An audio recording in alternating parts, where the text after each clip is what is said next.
Bienvenue dans Rendez-vous Conte. Je suis Elzira et chaque semaine, je vous invite à un voyage entre les mondes. Installez-vous et laissez-vous bercer. Le conte commence.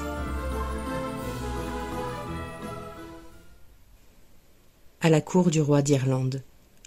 Anrad le poète. « Où est mon conteur ? Où est mon conteur ? C'est le dernier soir !» crie le roi contrarié, qui fait les 400 pas dans la grande salle des hôtes, pendant que les serviteurs courent dans tous les sens, cherchant celui qu'ils ne trouvent pas. « Allez me chercher mon conteur !» Les cris du roi, portés par les voûtes, résonnent jusque dans les couloirs du château. Dans le royaume des Hérines, devenu très chrétien, le roi chaque soir fait appeler Anrad, son excellent conteur. Le meilleur conteur même que l'on puisse trouver à des lieues à la ronde. Il l'estime tant qu'il lui a donné une belle propriété. Une ferme au toit de chaume, aux abords du château, avec 2 serviteurs, un cheval, des vaches, des cochons et toute une multitude de volailles. Anrad le distrait si bien en lui apportant tant de joie que le roi en est très fier. D'ailleurs, il ne manque jamais une occasion de vanter au prince étranger et à ses invités de passage les talents de son conteur qui a toujours de nouvelles histoires fantastiques et surprenantes à raconter. Et cela dure depuis 1 an. Oui, 1 an déjà qu'Anrad est à sa cour. Il se souvient du jour de leur rencontre comme si c'était hier. C'était un jour où il rendait justice. Il revoit celui qui allait devenir son conteur, entre 2 gardes, le saluer d'une manière singulière. Il avait déjà vu quelqu'un saluer de la sorte, mais cela remontait à son enfance, et c'était si loin que le souvenir restait flou. « Votre Majesté, il se présente comme conteur et vient soi-disant demander un laissez-passer, mais je le soupçonne d'être un espion à la solde de ces maudits païens de Cambry, » déclara le capitaine des gardes.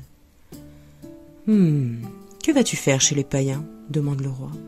« Ô mon roi, répondit l'homme, je souhaite me rendre avec votre permission sur le mont Snowdon, la montagne sacrée des bardes où vivent les dieux et les sages hors du temps. Voyons, ce sont des superstitions puériles, tu ne crois tout de même pas aux idoles. Mon roi, le monde, malgré tout ce que nous connaissons de lui, recèle encore bon nombre de mystères.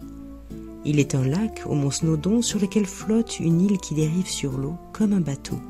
C'est l'un de ces mystères. Les mystères appartiennent à Dieu, interrompt sèchement le roi. Il n'est pas au pouvoir des hommes d'y avoir accès.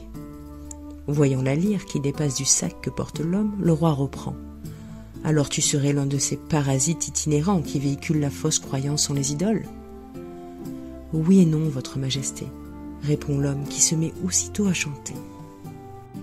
Je suis fils de poésie, poésie fille des méditations, méditation fille des recherches, recherche fille de grand bon sens, grand bon sens fils de sagesse et sagesse fille des 3 dieux de Dana.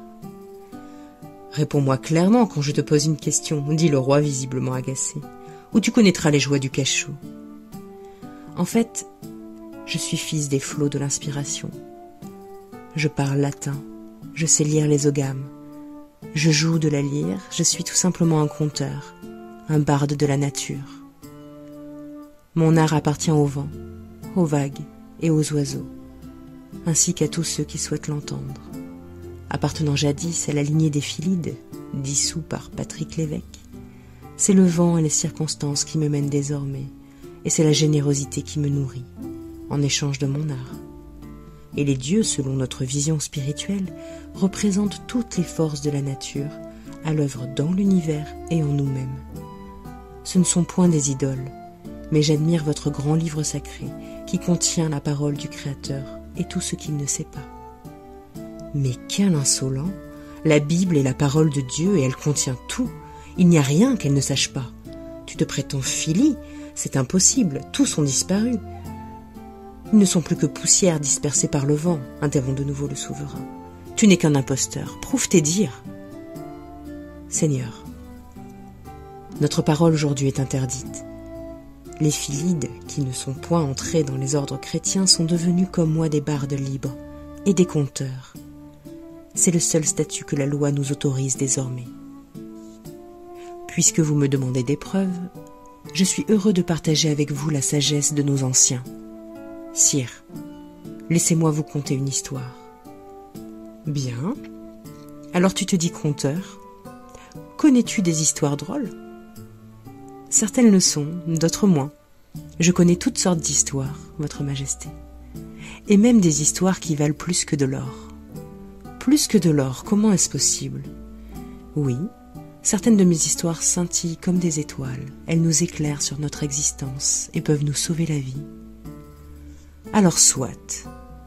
Puisque tu connais des histoires et que tu te présentes comme conteur, je déclare en ma cour de justice que pour obtenir ton laissez-passer, et pour le prix de ton insolence, tu devras me raconter chaque soir une histoire différente pendant 1 an et 1 jour. Si tu échoues, tu deviendras un simple serviteur pendant 1 an et 1 jour à ma cour. Tu approvisionneras en bois les cuisines et la salle des gardes. Tu commences dès demain soir, j'ai dit. Enrad salue de cette manière si particulière qui intrigue le roi encore une fois, puis se retire entre les 2 gardes. Le lendemain soir, le roi, en compagnie de sa reine et de quelques seigneurs, est assis auprès d'un bon feu, dans la grande salle de réception lorsqu'arrive Enrad. Le roi prend la parole aussitôt. « Nous attendons notre histoire. »« Bien, sire. Tout d'abord, il faut que je vous dise qu'avant d'arriver en votre cour, je me trouvais en voyage, et la fatigue m'est tombée dessus sans crier gare. Il faisait beau, alors je me suis installé sous un arbre pour faire un petit somme. J'ai déposé mon sac dans l'herbe, juste à côté de moi, et comme par magie, il s'est ouvert tout seul. Dans cet arbre, il y avait des fruits que je n'avais jamais vus et que je ne connaissais pas auparavant.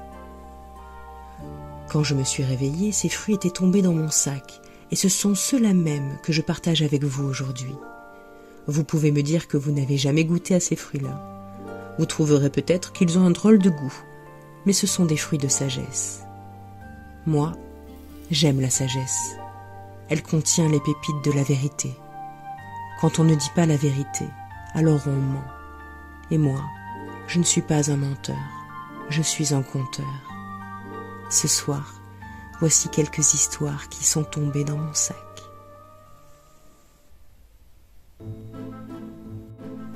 C'était un conte de Keltoy, les légendes des premiers Celtes, par Oségan, aux éditions Vega.